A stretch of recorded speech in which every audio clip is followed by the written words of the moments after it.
نن تقریبا په افغانستان کې د ربیع الاول 12مه ده. په پاکستان کې، بنگلادیش، هندوستان په دغو ملکو کې به سبا د ربیع الاول 12مه وي، او په هغو ملکو کې نن د ربیع الاول څومه ده؟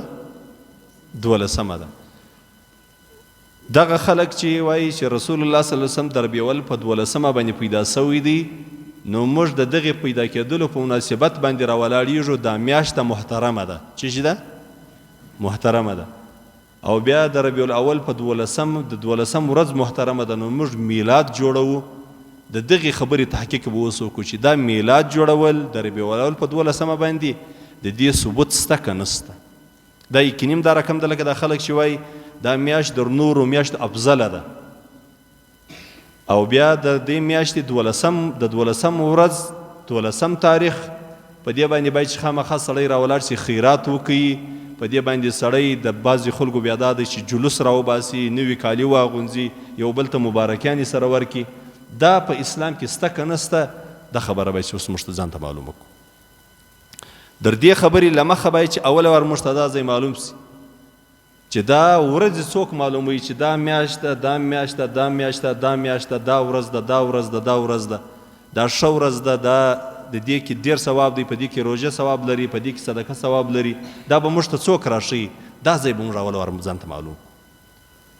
نو په قرآن عظیم شان کې الله جل جلاله په قرآن عظیم شان کې په سورة توبه 14 نمبر آیات کې الله عز وجل فرمایي ان عدة الشهور عند الله 12 شهرا في كتاب الله يوم خلق السماوات والأرض منها 4 حرم. دغه آیت کریمه دی.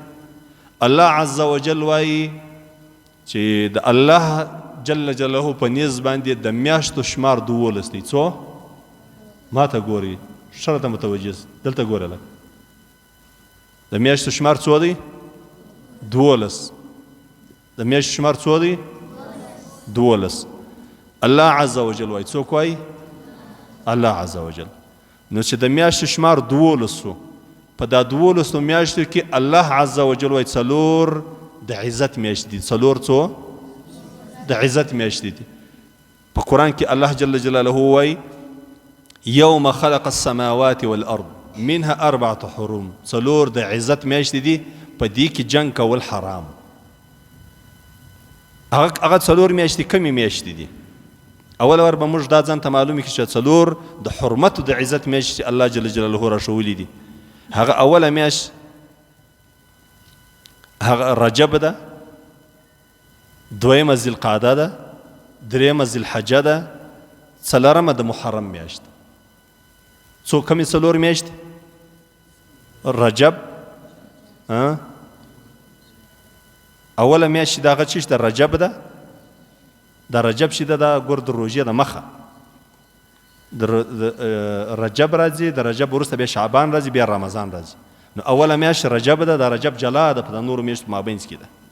د رجب بیا د نورې 2 میاشتې تیرې سي، د کوچني اختر میاشت هم تیره سي، بیا ذوالقعده راځي. دا د 2 اخترو په مابینځ کې چې کومه میاشت ده دې ته څه وایي؟ ذوالقعده. ذوالقعده، ذوالحجه، محرم، دا درې سره پیوسته دي، سره تړلي دي. دا د رجب میاشته چې ده دا هلته د نورو میاشتو مابینځ کې. دا څلور میاشتې الله جل جلاله وایي د عزت میاشتې دي. د څه میاشتې دي؟ عزت میاشتې. الشاباس. اوس الله جل جلاله موږ ته دا ځای وویل چې د میاشتو شمار چې دی هغه 12 دی.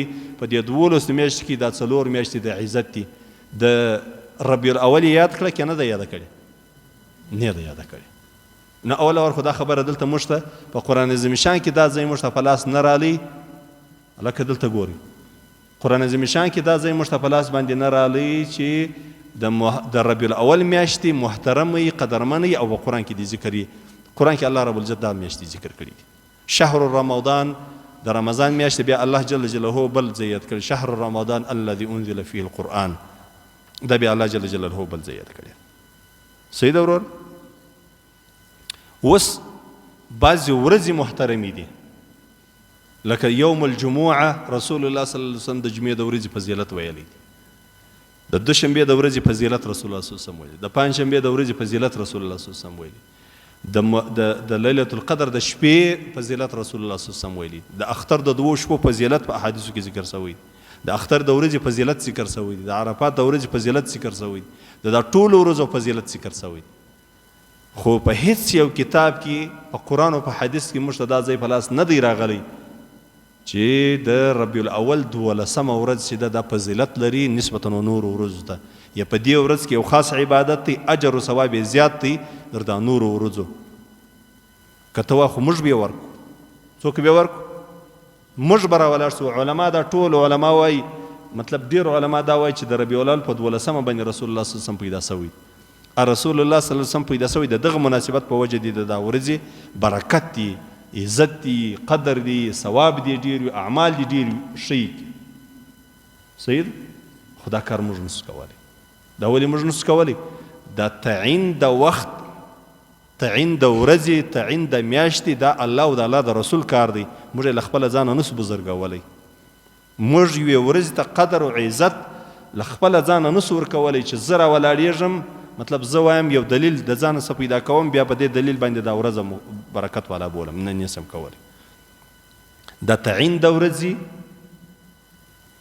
تعین د میاشتې او تعین د یو خاص عبادت په یو خاص وخت کې، دا د الله او د الله د رسول کار دی، دا نه زما کار دی نه ستا کار دی. نه چې ما او تا یې نسو کولی. هغه خلک چې د دغې ورځې د فضیلت بیان کوي یا په دغه ورځ کې د صدقې اجر زیات بولي در نورو ورځو، یا د دغه ورځې کې په دغه ورځ کې میلاد جوړول در نورو ورځو زیات ثواب بولي، ښه یې بولي، افضل یې بولي، دا د دوی د ځان له ځانه جوړ شوی شی دی. دې ته وایي بدعت. څه ورته وایي؟ بدعت ورته وایي. دا یو بله خبره وه، په دې ځای باندې بس خلاصه شوه. دا غنیة الطالبین دی، د شیخ عبدالقادر جیلانی کتاب، او د دې کتاب متعلق مې هغه د ده خبره ورایه درته پیش کړه.